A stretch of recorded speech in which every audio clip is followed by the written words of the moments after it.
What's going on, guys? It's Cimoooooooo. So today I'm bringing to you my top 5 competitive budget decks for the April 2021 format. Have you guys seen some of the prices of these cards lately? Stuff like Triple Tactics Talent, Forbidden Droplet. Card prices are skyrocketing like crazy, and not everyone can afford to just own $100 cards. We can actually build a deck for around $100 to $150. That's both main and extra deck, and you'll be able to compete with some of the top tier contenders that we discussed in yesterday's top 5 meta decks video. So be sure to check that one out as well. Now, as I said, $100 to $150 is going to be the price point that I set for the budget in this video. Now, that may not be budget to all of you, but compared to some of the top tier meta decks that may cost $500, $600, $700 for the full thing, sometimes just a playset or even a single card can cost what it's going to cost us to build the entire deck out. You're getting a ton of bang for your buck. These are going to be the best ways for you to do so. And if you plan on buying any cards as a result of watching this video, be sure to use my affiliate links down in the description, because some of them will save you even more money on top of it, and you'll be able to start playing competitively for pennies on the dollar. So without further ado, let's go ahead and dive right in. So kicking things off at number 5, we actually have a deck that is a personal favorite of mine, and a deck that we haven't discussed in quite some time, and that deck, surprisingly enough, is Salamangreat. Now, Salamangreat's positioned very interestingly in this particular format. So it actually has a 50% win rate online at the moment, and is like in the top 10 to 15 decks that are currently being played. That's rather impressive when you look at how diverse the field is and what some of the decks that Salamangreat's going to have to be staring down. So to be able to boast a 50% win rate in this environment is rather impressive. Salamangreat's greatest strength is the fact that it doesn't excel necessarily in a particular area, but actually is just a jack of all trades, master of none sort of deck, and has the tools to really deal with anything you might come across. I mean, you've got stuff like Abyss Dweller for any of the graveyard focused decks. You've got stuff such as Salamangreat Roar, which is a built-in negation for the deck. You've got Rage to deal with back row decks or pesky problematic monsters. The deck is very graveyard recursive and actually rather consistent, and it is one of the cheapest budget competitive options you could possibly play. Most of the cards you would need to play Salamangreat actually reside in the Soul Burner structure deck, and these are always my favorite types of decks because it keeps the price point of these decks very low, and it's super easy to play because most of the cards are already there for you. A lot of the work is already done. You just need to throw in cards such as Sign Up Mining, Pot of Desires, and these cards have been reprinted numerous times, so their price point is cheaper now more than ever. In more modern Salamangreat builds, a card such as Access Code Talker is used as the ultimate finisher for the deck to be able to close out games, because at its core, Salamangreat is a control deck. It's trying to fight for the board and doesn't really have the tools necessary to OTK most of the time. However, we have plenty of great substitutes for this, because you can play Transcode Talker plus Update Jammer, and that right there is still an OTK in and of itself. You also have access to a card like Topologic Zeroboros if you're playing Pot of Desires. Zeroboros is incredibly easy to make if you're playing this deck, and that can actually swing in for a huge amount of damage in tandem with the Update Jammer. And just like that, who needs Access Code Talker when you've got access to these cards? Another strength of playing a deck like this, and this could apply for a lot of the decks we're going to discuss in this video, is that people aren't exactly prepared to play against you. People aren't going to have natural cards in their side deck to be able to play against a Salamangreat player. You can catch your opponent off guard, and if they're unfamiliar with the way your deck works, if you've mastered it well enough, you can outplay them left and right. As I said, I didn't really expect to put Salamangreat on here, but when I looked at the numbers and saw that it actually had a 50% win rate in the current format and is actually seeing a reasonable amount of play, I think it's fair to give credit where credit is due, and that's why I've got Salamangreat coming in at number 5. But coming in at number 4, we actually have a deck that is a top tier contender, but we've chopped it down a little bit for price purposes, and that deck is of course Shaddoll. Now, Dogmatica Invoke Shaddoll is one of the best decks of the format, but we obviously can't afford to play the Dogmatica cards. We can't afford to play the Invoked cards. I guess we could arguably afford to play maybe Dogmatica Punishment and some of the cards you might play in the extra deck, but without access to cards such as Ecclesia and Servant, then it's not really going to be as good. However,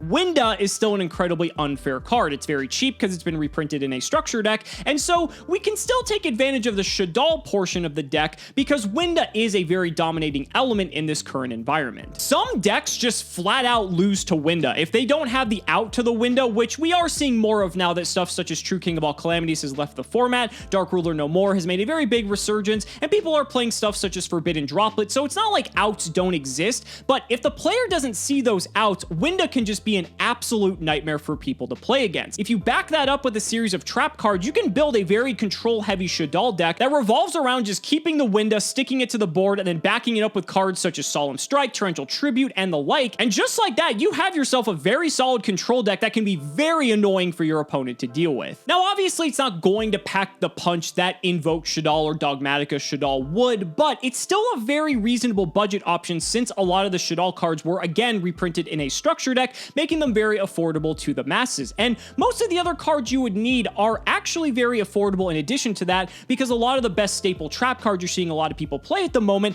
have also been reprinted multiple times in multiple different starter and structure decks, or just at much lower rarities to make them only a couple of dollars. And one key thing you need to remember is that when you're playing a budget deck, you need to figure out what your competitive edge is. What is it that you can do with your deck that's very unfair for your opponent to deal with? Because I can tell you the top tier decks are going to be doing way more unfair things than you. There's a reason why Dogmatika invoked Splash the Shaddoll engine as part of its main game plan, because Winda is that broken of a card, and so for those reasons, that's why I brought Shaddoll in at number 4. Now, coming in at number 3, we have yet another deck that was on the top 5 meta decks of the format, but it's definitely slimmed down a little bit just for budget purposes, but that deck is Dinosaur. Now, let's just address the elephant in the room. Obviously, Dinosaur is very affordable, again, structure deck, yada yada. However, one of the things you have to consider is the fact that there are a few cards that keep this deck out of reach for the average person. First of which is Animadorned Archosaur. This card is like $60 to $70 for no reason.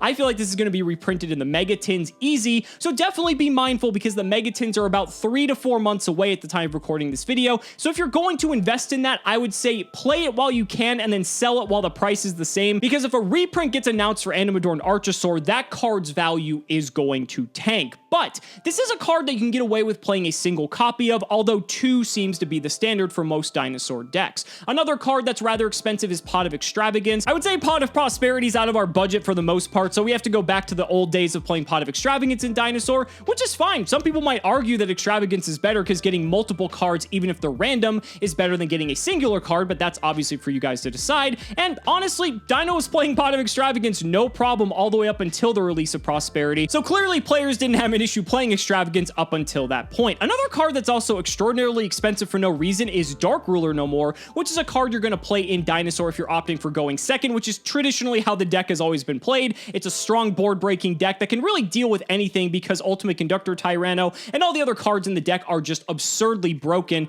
But Dark Ruler No More has only had a single reprint in the Charmer structure deck of all things and is demanding a $5 price tag even just for the commons. So there are a few cards that you may have to spend a little bit extra on, but for the most part, you can actually build a fairly affordable Dinosaur deck that can see very strong results. Dinosaur just has so much raw power because each individual card is so powerful and so pushed and arguably could be on the Forbidden and Limited list. Hell, some of them are actually in the OCG and have been before in the TCG, so that should just tell you the type of power that you're working with, but obviously the format's going to shape and mold itself around what decks are top dog, and when you have stuff like Artifact Lancia flying around left and right, that can obviously be a deterrent. But if you like playing going second decks, if you like playing super heavy aggro decks, if you get a kick out of watching your opponent build a board and then smashing through it with an Ultimate Conductor Tyranno and just making them cry, then Dinosaur's the deck for you. I think it's a great option. It also has a nice upgrade path if you want to continue playing the deck and start getting some of the more expensive components. Again, be mindful, I really do believe that a lot of the expensive Dinosaur cards are going to get reprinted in the Mega Tins, so just be aware that if you plan on playing within the next several months, get your fill and then sell them off before the Mega Tins come out, because otherwise you might lose a little bit of money, and obviously we don't want that to happen. So for those reasons, that's why I've got Dinosaur coming in at number 3. But coming in at number 2, we have a deck that may shock a lot of you to find on this list, and that deck is Virtual World. Yes, Virtual World in April 2021. True King of all Calamities is banned. How the hell are we playing this in this format? Well, it's interesting because yes, while Calamities was the main win condition for Virtual World and was one of the reasons why it was the strongest deck for several formats, it wasn't all Virtual World could do. It was just the best course of action that the deck could take. What's interesting is that Virtual World is in the top 10 decks currently played online at the moment and actually has a 58% win rate, and that's without Calamities. So clearly the deck is still good, so what's the new game plan, right? Well, there's some different directions we can go with it. People seem to forget that Shen Shen is a card, and it's a floating Macrocosmos that can recur itself from the graveyard with a reasonable stat line, and Macrocosmos kind of wrecks a majority of the top decks, since a lot of the top decks rely on their graveyards to help them get set up. Chuche is also still a very strong weapon as well, because there's not really a lot of cards that interact very well with Chuche, and so you can actually use Chuche to protect your setups, and sometimes Chucheing at the right moment is enough to just flat flat out end your opponent's turn. The rank 3, Synchro 6, rank 6, and Synchro 9 pools are also quite diverse and have a lot of very interesting tools that can be used, and so it really isn't something to underestimate because, again, this deck has a 58% win rate and is one of the most decks played online, so clearly, although it's not a top 5 contender, it's still a deck that is doing a reasonable amount in the online environment. The deck can also hand loop your opponent for their entire hand on the first turn if they don't open any sort of disruption, so if you're looking for a budget deck with an unfair competitive advantage, that's one of the best ones imaginable. So instead of playing Virtual World like this all-in combo deck where it's calamities or bust, it's actually shifted to more of a mid-range-ish Salamangreat style of deck almost, where you play some more hand traps, you're actually having some back and forth with your opponent, and you may not just be closing the game out immediately out of nowhere just because you ended up sticking a calamities when your opponent doesn't have an answer, but it actually does have a very reasonable matchup against some of the top decks, and there's a reason it's seeing a good amount of success. The numbers don't lie, and you have to remember, we're talking about budget decks here, and Virtual World's one of the cheapest decks you could possibly acquire because so many of the cards came from a single set and it's such low rarity. Lulu might be the most expensive card at like $15 each, and you do need a playset of it because it is the deck searcher, but aside from that, everything else can be picked up for so cheap. It was actually the strongest deck not too long ago and was on the budget list because even with True King of all Calamities in the format, the deck was so oppressive, so strong, and so affordable, and that really hasn't changed. All that's really changed is that you no longer have Calamities. So for those reasons, that's why I've got Virtual World in here at number 2. But that's going to bring us to my number 1 competitive budget deck of the April 2021 format. And if you haven't already figured it out, I am going with Lyrilusk TriBrigade. So this deck, I still am just impressed with how strong this deck is because Lyrilusk TriBrigade is able to set up one of the most disgusting turn 1 locks of any deck in the format, and this deck is so affordable. Again, similar to something like Virtual World, a lot of the cards in this deck are incredibly low rarity. I think Fractal might be the most expensive at about $15 a copy, but aside from that, everything else in here is very affordable, and you're able to set up a lock with Divine Cimoooooooo and able to go into Barrier Statue of the Stormwinds, locking your opponent out of special summoning because, let's be honest, there isn't a lot of wind attributes flying around in the format, and if your opponent can't break the lock, you basically just win the game. The deck is also so crazy because it can do so much without even committing to a normal summon, and that's something that you really don't see too often, especially in a lot of budget-oriented decks, and so again, just another strength of being able to help play through your opponent's disruption at times. I mean, the deck is just phenomenal. The most expensive card you might have to shell out for is a copy of Zeus, and even then, it isn't necessary. It definitely helps because Zeus can just break everything, but with how inexpensive a majority of the cards in this deck are, you could realistically afford a copy of Zeus and everything else and actually not break the bank. Again, this just circles back to what I said at the beginning of the video. If you're playing a budget deck, you want to be able to find what your unfair competitive edge is, and for Lyrilusk TriBrigade specifically, it is being able to go into the Barrier Statue lock on turn 1 because most decks are just not prepared to deal with it. The deck is currently one of the top 10 decks played in the online environment. It has about a 54-ish% win rate, which isn't bad. It's rather respectable, and at the same time, when it comes to all the different competitive edges you could have,